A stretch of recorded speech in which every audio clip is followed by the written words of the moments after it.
তাহলে দেখো কোন শ্রেণীর নিম্ন সীমা 30 এবং শ্রেণীর মধ্যমান 32 হলে ওই শ্রেণীর ঊর্ধ্বসীমা কত? এটা তো বলা আছে যে কোন শ্রেণীর ঊর্ধ্বসীমা 37 এবং শ্রেণীর মধ্যমান 34 হলে ওই শ্রেণীর নিম্ন সীমা কত? এই ধরনের যতগুলো এমসিকিউ থাকবে আমরা কিন্তু কি 2-4-5 সেকেন্ডের মধ্যে কি অ্যানসার করতে পারবো। কিভাবে? তোমরা যদি আগের মতো যদি হিসাব করেন যে আমরা এইভাবে যদি করতে চান এমসিকিউ গুলো, যে আমরা জানি শ্রেণী মধ্যমান, শ্রেণী মধ্যমান কিভাবে আমরা বের করছি? সর্বনিম্ন যেটা সর্বনিম্ন শ্রেণী থাকে মানে নিম্ন সীমা, এই নিম্ন সীমা প্লাস হলো কি ঊর্ধ্বসীমা, হ্যাঁ ঊর্ধ্বসীমা ভাগ কি করছেন 2 করছেন। এইভাবে যদি আমরা শ্রেণী মধ্যমান বের করতে চাই, শ্রেণী মধ্যমানের মান দেওয়া আছে, নিম্ন সীমা দেওয়া আছে অথবা ঊর্ধ্বসীমা দেওয়া আছে, নিচে 2 আছে। এখান থেকে যদি আমরা ক্যালকুলেশন যদি করতে চাই তাহলে আমার কিন্তু অনেক সময় লাগবে। কিন্তু এগুলো আমরা এইভাবে না করে আমরা যদি কি একেবারে দ্রুত করতে পারি তাহলে আমাদের কাছে কি অনেক সহজ মনে হবে। আচ্ছা দেখো তো এই জায়গার মধ্যে নিম্ন সীমা দেওয়া আছে কত 30, নিম্ন সীমা কত 30, ঊর্ধ্বসীমা দেওয়া আছে কত অর্থাৎ শ্রেণী মধ্যমান দেওয়া আছে কত 32। তাহলে আচ্ছা এখানে একটা জিনিস লক্ষ্য করো তো যে 30 আর 32 এখানে পার্থক্য কত অর্থাৎ ডিসটেন্সটা কত? এই পার্থক্য কত হয়েছে 2। তার মানে যখন নিম্ন সীমা ছিল 30, যখন নিম্ন সীমা ছিল কত 30 তখন তার শ্রেণী মধ্যমান হয়েছে কত 32। তার মানে দেখো তো এখানে ডিসটেন্স কত, পার্থক্য কত? তার মানে এখানে আছে 30, এখানে আছে 32, কত বাড়ছে 2 বাড়ছে।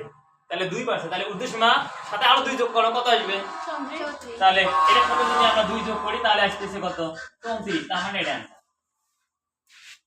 কি কোনো সমস্যা না? কি বোঝা নাই?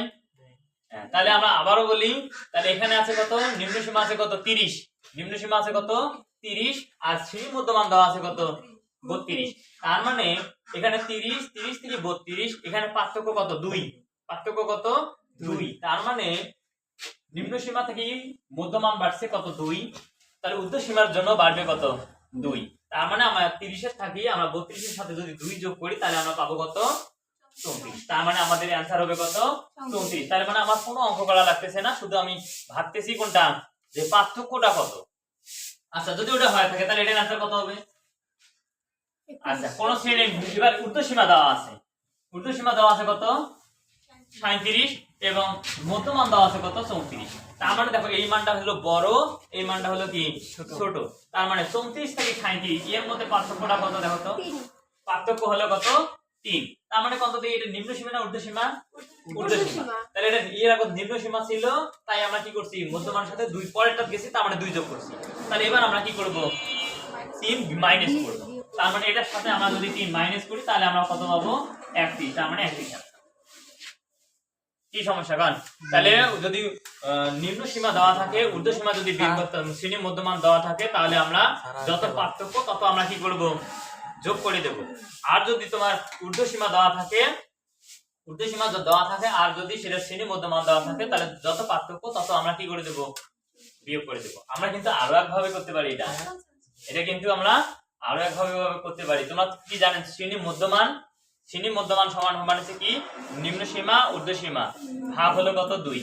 তার মানে আমাদের দেখো তো শ্রেণী মধ্যমানটা জোড় সংখ্যা আছে না বিজোড় সংখ্যক আছে? জোড় সংখ্যক আছে। কি আছে শ্রেণী মধ্যমানটা জোড় সংখ্যক আছে। তার মানে তোমার নিম্ন সীমা আর ঊর্ধ্বসীমা, তার মানে নিম্ন সীমা কত এখানে 30, নিম্ন সীমা কত 30। আর আচ্ছা আমি মনে করলাম যে এই উত্তরটা এটা হবে, আমি মনে করলাম উত্তর কি এটা হবে, ঊর্ধ্বসীমা এটা হবে। তার মানে তোমার একটা কমন সেন্স একটা বিষয় দেখো, আমি যদি 30 আর যদি 37 আমি যোগ করি তাহলে আমি বিজোড় সংখ্যা মান পাবো। কি পাবো? বিজোড় সংখ্যা, বিজোড় সংখ্যা মান পাবো। আমি বিজোড় সংখ্যা যদি আমি 2 দিয়ে ভাগ করি তাহলে কখনোই আমি কি জোড় সংখ্যা মান পাবো না। তাহলে মধ্যমানটা কি আমাদের আছে দেখো তো জোড় সংখ্যায় আছে না অর্থাৎ পূর্ণ সংখ্যায় আছে না? এটা কি পূর্ণ সংখ্যা অর্থাৎ জোড় সংখ্যা মানে পূর্ণ সংখ্যায় আছে। কিসে আছে? পূর্ণ সংখ্যায় আছে। আচ্ছা আমি যদি এখন 30 আর আমি যদি 37 যোগ করি তাহলে 37 যদি যোগ করি তাহলে আমরা 30 60 কত হয় 67। তাহলে এটা বিজোড় মান নয়। এই এটা যদি আমি ভাগ করি 2 দিয়ে ভাগ করি তাহলে কি আমি পূর্ণ সংখ্যা মান পাবো না দশমিক মান পাবো? দশমিক। তার মানে এটা যে বিজোড় সংখ্যাটা যে হচ্ছে না সেটা আমরা কি নিশ্চিত। 35 এর সাথে যদি যোগ করি এটা হলো বিজোড় সংখ্যা, তার মানে আমরা পয়েন্ট মান পাবো। আচ্ছা 33 যদি আমি যোগ করি তাহলে আমি কিন্তু পয়েন্ট মান পাবো। তাহলে এটাও হচ্ছে না, এটাও হচ্ছে, তার মানে অপশন বাকি থাকে একটা, তার মানে ওটাই आंसर। এইভাবেও কিন্তু আমরা কি হিসাব করতে পারি। আবার এটার মধ্যে দেখো তাহলে এখানে আছে কত শ্রেণীর মধ্যমান দেওয়া আছে কত 34 আর ঊর্ধ্বসীমা দেওয়া আছে কত 37। তাহলে মানে আমার এখানে কি সংখ্যা আছে, আমাদের জোড় সংখ্যা আছে, অর্থাৎ 2 দিয়ে যদি ভাগ করি তাহলে আমরা পূর্ণ সংখ্যা মান পাবো। আচ্ছা এখানে দেওয়া আছে 37, এখানে আছে, আমি যদি মনে করলাম যে এটাই উত্তর সঠিক, এটাই উত্তর সঠিক। কিন্তু এখন কথা হলো যে 37 আর আমি যদি যোগ করি অবশ্যই আমাদের বেজোড় সংখ্যা মান আসবে। বেজোড় সংখ্যার যদি আমি মান 2 দিয়ে ভাগ করি তাহলে অবশ্যই আমার কি মান আসবে, বেজোড় দশমিক মান আসবে। তার মানে আমাদের মধ্যমান তো দশমিকে নাই, তার মানে এটা যে হচ্ছে না, এটা আমরা নিশ্চিত হয়ে কনফার্ম হয়ে গেলাম। এটা আছে দশমিক মান, তার মানে এটা যোগ করে যদি আমি 2 দিয়ে ভাগ করি তাহলে দশমিক মান আসবে, তার মানে আমার 34 পাবো না।